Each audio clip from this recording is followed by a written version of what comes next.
up until the last 10 minutes, this guy's a coward. He's scared. He doesn't want to do what he's doing. When it gets to the end and he does his um his like what he does when the end happens, to me that 100% wasn't his character at all. He would have fucking bolted out with that audience. Like he would have 100%. been he would have been like, fuck you guys. Right, like I told you guys.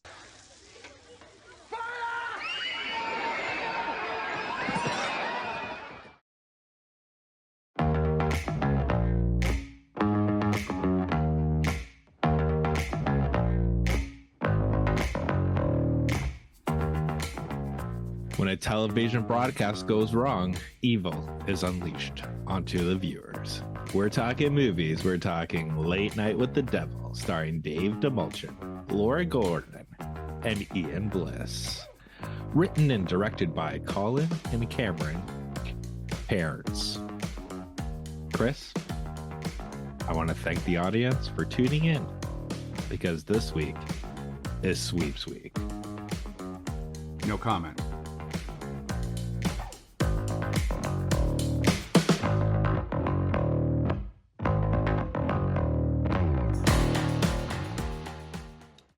Hey, everybody, and welcome to this week's episode of How'd You Like That Movie? As Scott said, we're going to be talking about the satanic panic mockumentary, Late Night with the Devil. Late Night with the Devil! Oh, brother, this guy stinks! Okay, Scott, take us away.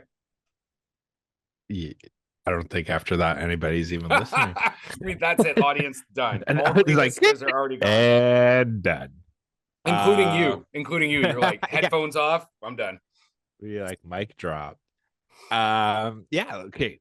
So here's what I think they did right. One, the premise was great, which I'm actually surprised, thinking about it, that no one's actually tried to do this in real life yet. What do you mean? Like, explain that premise for those who aren't 100% aware of this film.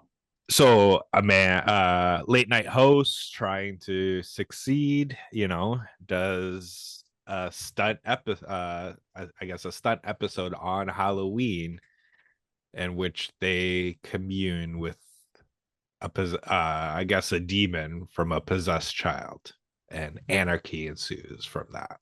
Yeah, he's a late night host. Like, I think he's trying to get like beat Johnny Carson in the ratings, right? Yeah. So, but that's the thing. I'm surprised, like on a Halloween or something like that, because reality TV and all, that somebody hasn't actually been like, oh, this kid's possessed and we're gonna commune with the possessed demon. Like, I'm actually surprised this hasn't happened in real life yet. Yeah, the just off the top of my head, do you remember like this is probably it would have been in the 80s. There was a genre, like a horror film that basically was about like a possessed heavy metal act or something like that. Oh yeah, with the guy from is it Family Ties? I think, or he was like the friend, right? Yeah, I think so. He was yeah, like a geek. And I think Ozzy Osbourne might actually be in the film, but there is a segment, and I'm thinking it's Ozzy that's in it, or someone who's supposed to essentially be like an Ozzy character.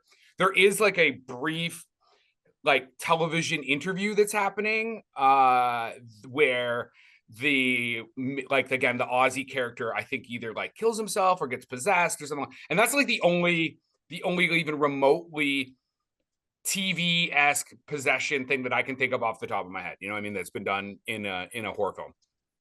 Well, yeah, there's Repossessed with no, I said me. Like, I don't watch a lot of genres, so that was as good as I could get. So no, I was gonna say, like, in terms of TV stuff like that, there was a plot point in a movie, I think it was late 80s, early 90s or something like that, called Repossessed, with Leslie Nielsen and Linda Blair, where it's like a parody of The Exorcist, and the demons trying to get through the TV screens to possess everybody.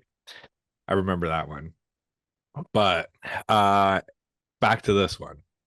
So I think overall the acting performances were solid. Agree? Disagree? 100%. Oh, absolutely. Like, everybody's firing on all cylinders, like from the most like mundane supporting cast, like camera operators and stuff like that, right up to all your leads. So yes, I would 100% agree. Yes. I think in terms of pace, I enjoyed the pace of this film.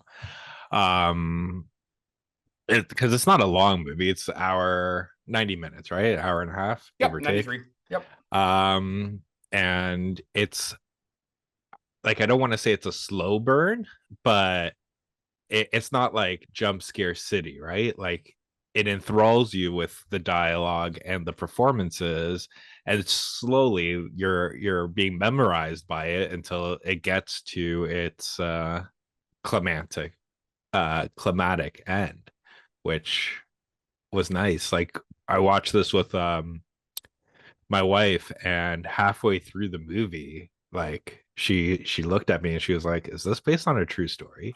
Yeah. So I saw it in the theater with a friend of mine, and she said the same thing. She's like, is this like real? Like, is some of this footage real? And like, I think that is such a testament to the cinematography. I mean, obviously the writing and direction, and but like all the set design and stuff like that. Like it feels 100% like you were watching found Betamax, studio grade footage from broadcast. 100%. Like the aesthetic is perfect. Anyway, keep going.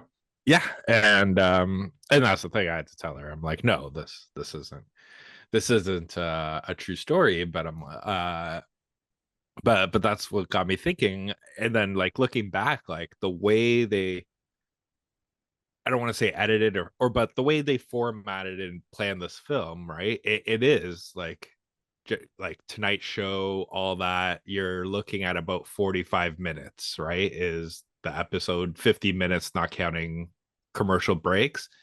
And the way they had the segments, it was a nice 10 to 15-minute segments where they're in the show, and then you get a nice like 3 to 5 minutes where it's behind the scenes, right, where they cut to the black and white and everything's behind the scenes. And the intensity level is kind of amping up reduced each or it's reduced for your commercial break, and then it's setting up like that next on broadcast on TV section, right? And you're right, they do it so that it's like, and they even do the like, we'll be right back after a commercial from our sponsor, or some words from our sponsor, cut. Then you do, and it's interesting because it's like, it's almost like using the commercial break as a like kind of a B story, because it stops kind of like your major A storyline. Not entirely, it's the setup for whatever's going to come, but it kind of forces the audience to be like, because I can't think of it. I don't think a lot of any crazy stuff happens in the commercial breaks, right? Most of it always happens during the broadcast, correct? Right, but they're amping it up during the 100%, commercial break. 100%. Like, they, when they're like, because they have the character that's played by Ian Bliss, who's like actually based off of a real person who was like a famous magician, and then he quit doing that, and then he started to like debunk everything. And Wasn't he the Amazing Randy? Like, what do you mean, the Amazing Randy? Wasn't that his stage name? Because there's another really famous magician illusionist that did the same thing, and his name's the Amazing Randy or whatever. I'm going to ask you to hold on to this one if you'd be so kind, and I'm going to take. He was like, again, like a performer, and then he started to do stuff like debunk pseudoscience and that type of stuff. So yeah, maybe. So real life, it was the real life guy called James Randy, so maybe he was the Amazing Randy, but he was, which is also the best porn name ever. James Randy, Amazing Randy. Randy Amazing. Anyway, sorry.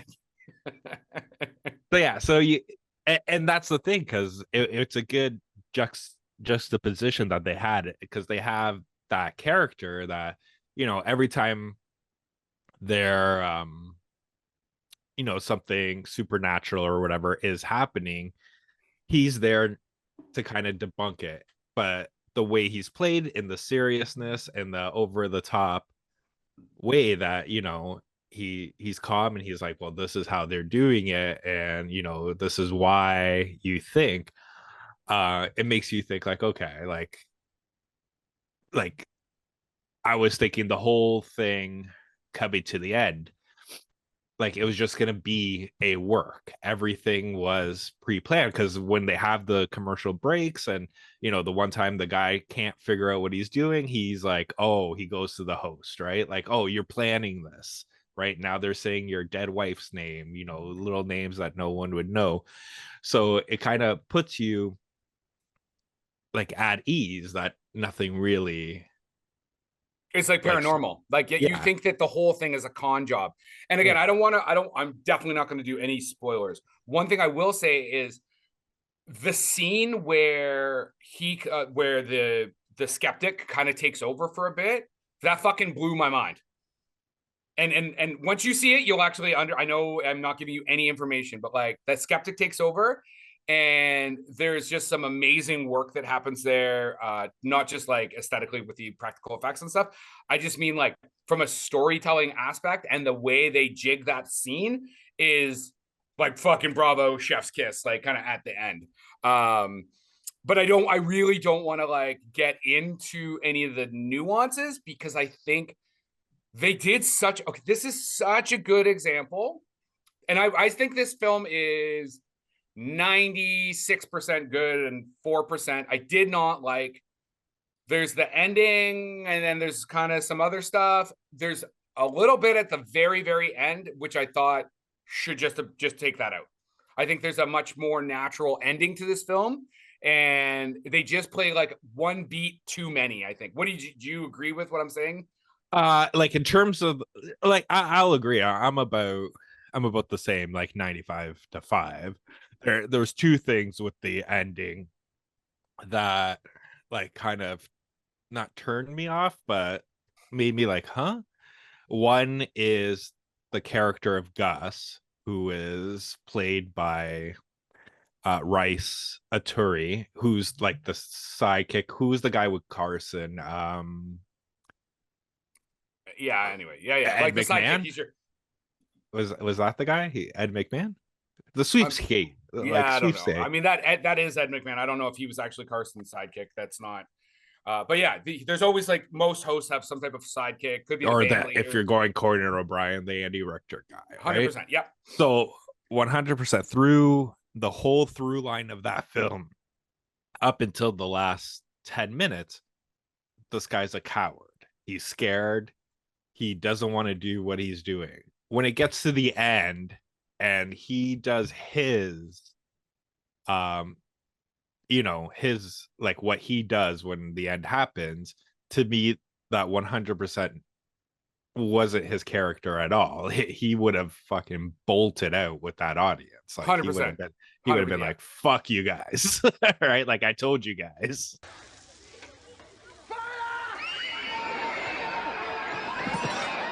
But they wanted to do what they wanted to do with that character. And so they sort of just were like, yes, this character has totally acted within the realm of what this character would do, but we don't want that character to do that now. We wanted to do something else. Right, because it was a throwback to what he said to the skeptic, or to the guy who's there to debunk, just before he did what he did. Absolutely, it was. You're like, I don't even remember what he said. Fuck you. I can tell by your face. You're like, fuck you, Scotty. I don't remember what he said. Do you remember? Yes. What did he say? But you said no spoilers. But doesn't he say it at the beginning of the film? No. Before he sits down with the skeptic. Oh, okay. Yeah. Don't say that. Don't say it. Yeah. And the other one was the very, very end scene, right? Like, I thought that was done well, but it didn't. I thought it was unnecessary. Yes, like, especially like hearing the sirens and everything like that. I'm like, that's way too quick. Yeah, for everything to happen. And in reality, who was still recording that show?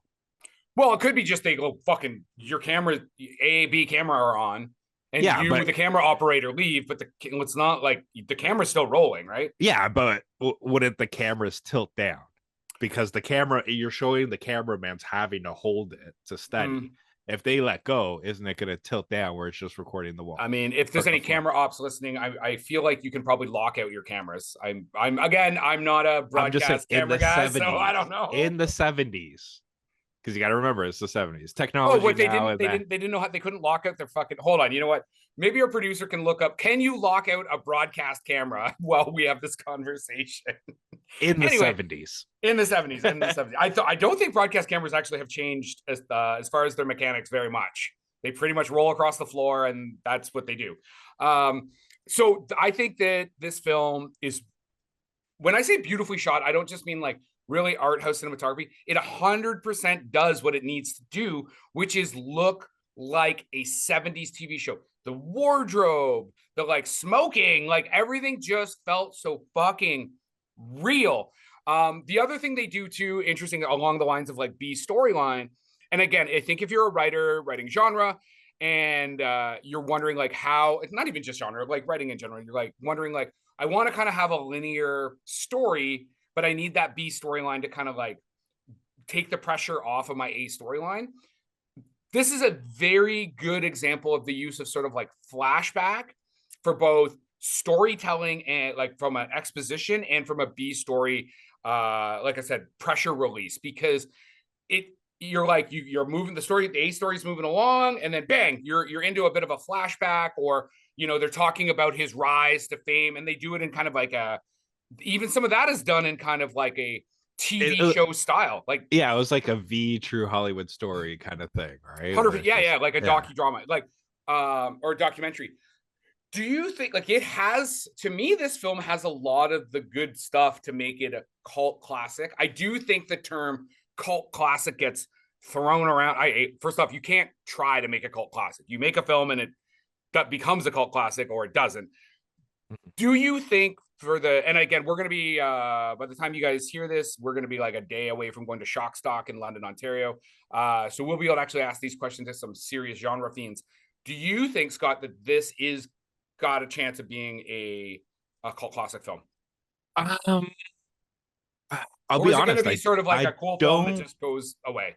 I think it's and it's sad to say, I think it's going to be the latter, because normally when they go cult status, like off the top of my head, the ones I'm thinking about, it's a lot more campy, right? Where you get the juxtaposition of the scares with the laughter of how, like, like Evil Dead or Rocky Horror Picture Show, or like, it's way more enjoyable. Like this done super well, right? And like, again, my only really critiques is that little bit at the end and the bombardment of what's the word I'm looking for at the very beginning, like of narrative, not narrative, but it's just like they're just force feeding you everything in the first information. 5 minutes. Yeah, like in that little like video thing that they kind of did before they released what the episode was. It was just like, here, the trailer voice guy that like doing the narration. But I mean, but even that, isn't that very kind of like on type for like if you were going to watch like some found footage of some crazy event, there would be all of that description, right? Like, right. But if you're going V true Hollywood story style, what they did in the middle, or Inside Edition, or something like that, like one of those types of shows. Yeah, what they did in the middle part was good. But when you're going in the beginning part and it's like, okay, literally going through this guy's career like hardcore, but it's not the pictures a lot, it's more of the video style.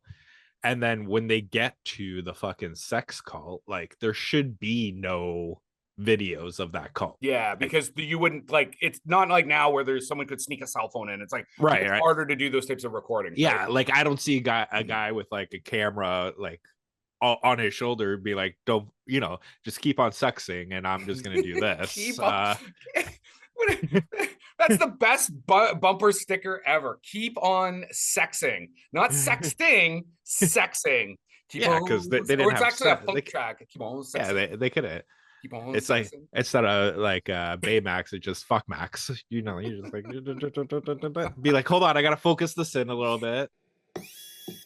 Don't be alarmed, Apu.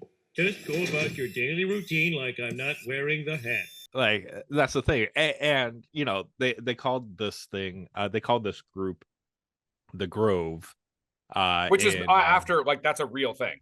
yeah, Like, the it is a Grove is a real real thing. thing, So, right? And it, like, I think a couple politicians and presidents were part of this group in the like the not this group, but the inspiration of what the Grove in this movie is.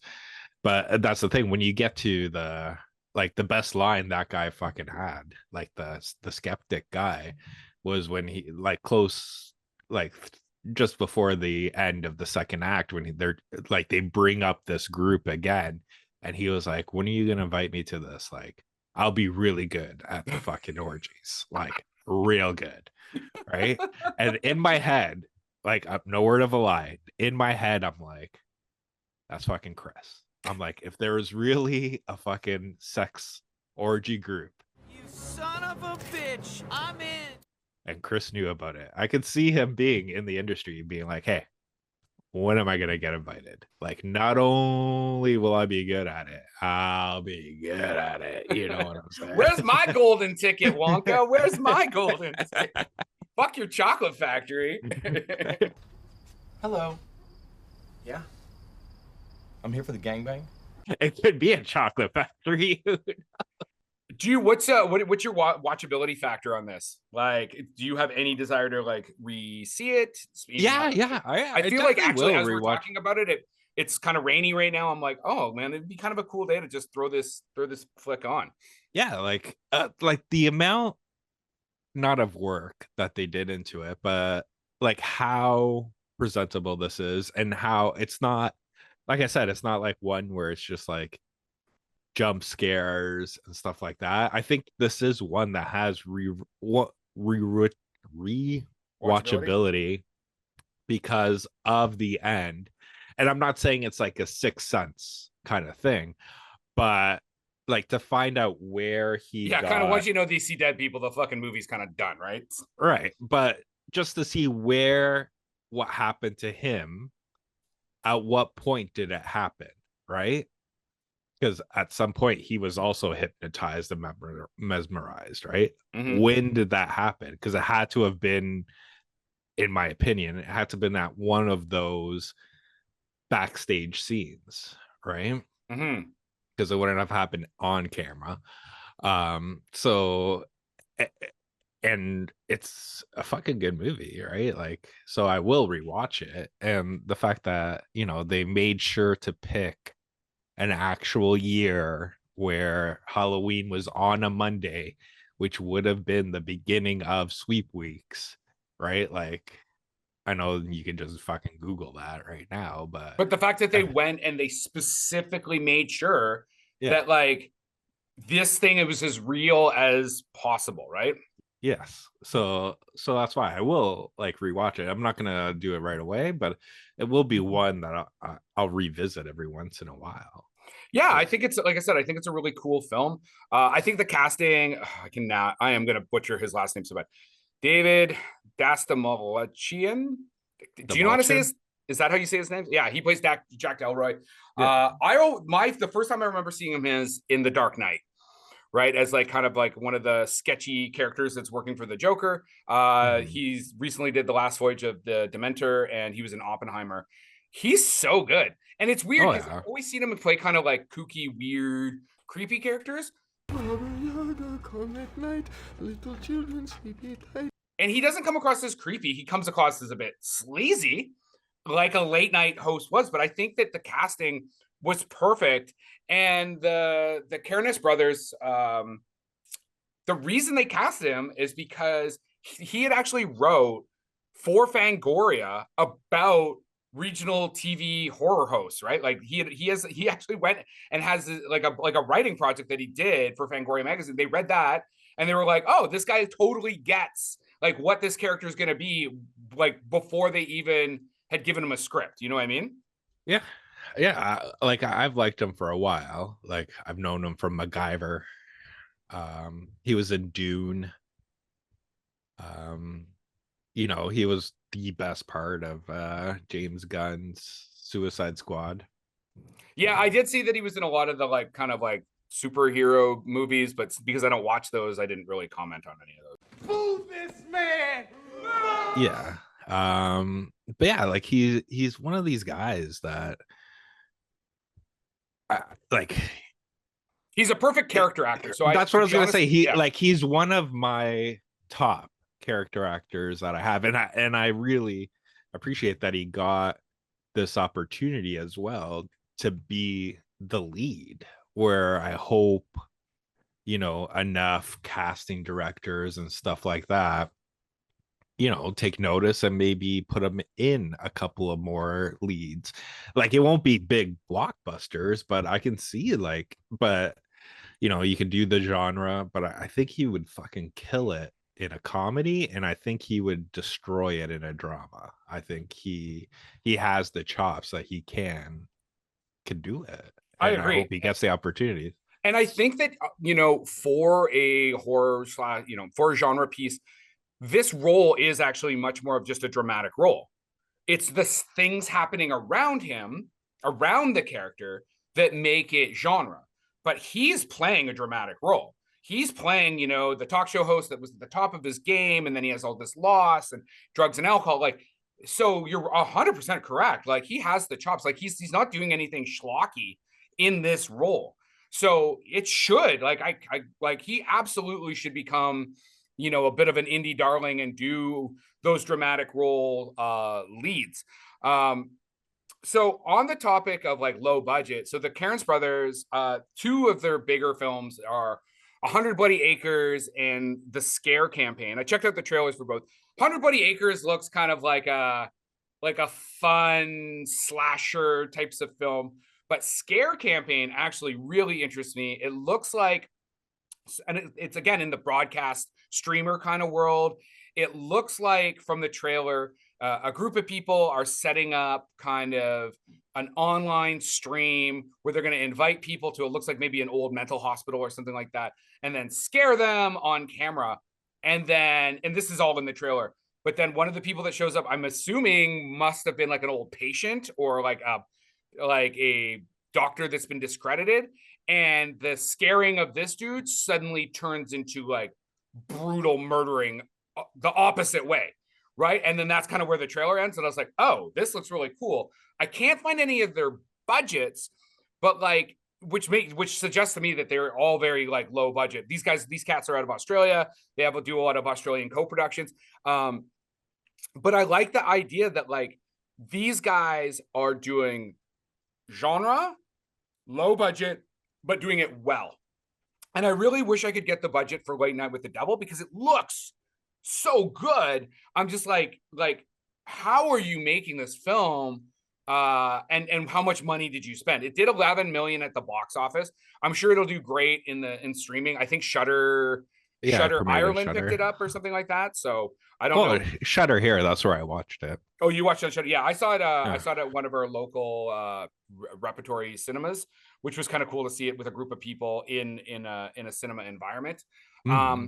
I mean, 11 million bucks, that's not bad depending on what they spent, but like I couldn't find any budget numbers, which kind of sucks. Well, I think in terms of like behind the scenes, I think the thing they did well is by placing this all in one location, it makes it easy, right? Like, because 90% of this movie is just fucking in the studio. Yeah, it's almost like you can shoot in studio, a studio in the studio. You know what I mean? Yeah. You don't have to pretend that it's not a studio. You literally can use the soundstage as your props. You know what I mean? Yeah. And that's why I think it's smart. And odds are like anything that was exterior or, like, oh, this house kind of thing. It was probably like the basement of that same location. They like, I think it's just one location, which helps in terms of the budget. As well as, when they got to, do the Photoshop scenes, which Are you talking about Where- the AI? What do you They mean took the a bit AI? of heat for like they took some heat for supposedly there's 3 AI at least assisted stills in the film. I can't off the top of my head like place them. But there was some criticism about their use of AI. Oh, was it the guy standing in front of the Amityville Horror House? Maybe.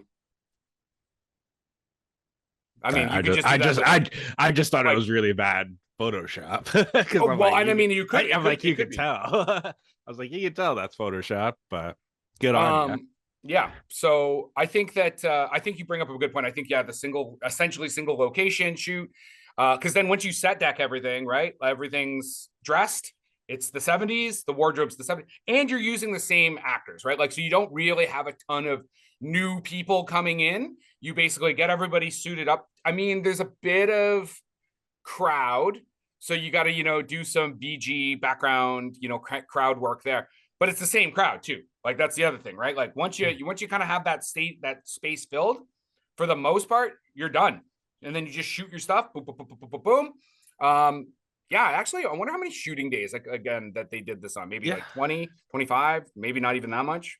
Well, yeah, and the other thing that I thought they did well, like when you're talking cast, but I think having those background people as the audience, like, was awesome. Like the guy with the fucking skull, the skull, like The skeleton costume or whatever. Didn't you think like, that guy was gonna yeah, like the way they played him, because he's background and probably they're, probably the Chris Langford rule of casting, like, you're not going to have any lines, but I'm going to give you an IMDb credit.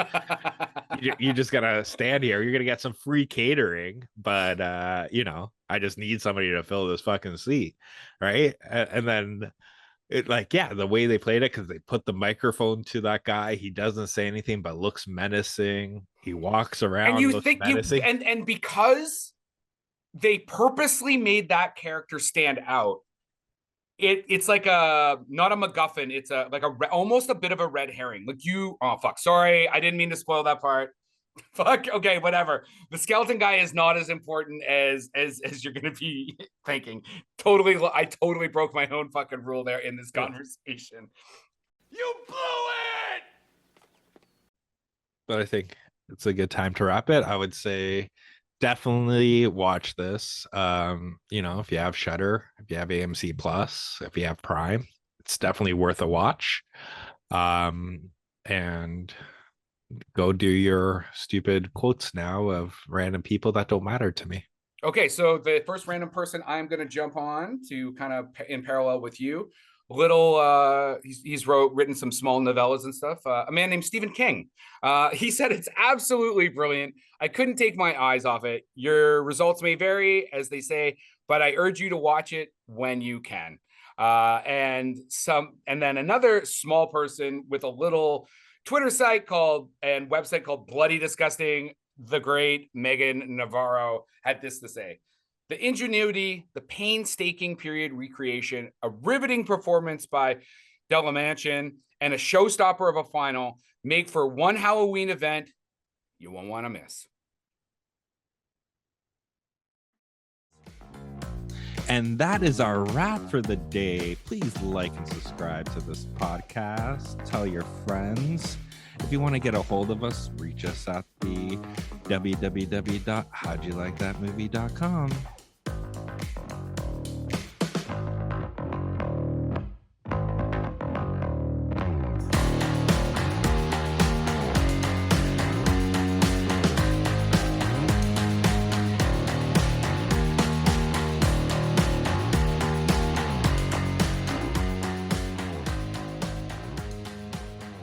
Oh yeah, so we did get some info on those big cameras. Essentially, yeah, they stay on as long as they're on. They're broadcasting and they're perfectly balanced. So I'm assuming that is how you would be able to like have the thing continue to record and not fall on the ground. Again, if you're listening to this and you're in broadcast television, you can tell me I'm fucking wrong. Like I said, I've never worked with a broadcast camera, so. You know who I believe has done it? The guy who edits our YouTube, Tyler. I'm pretty sure he has. So I'm sure he can let us know after we're done recording. and he edits it. Is he just going to put a random thing just saying Scott's right? Or it just Even if I'm cuts, wrong. or he cuts to a 30-minute broadcast camera instructional video. Place A camera next to B camera. Production by Rod Shaver, Vader Monkey Productions. Your eyes were just mesmerizing there. How he went all close and just stared at it. I'm like, oh man, I could stare at those forever. His eyes.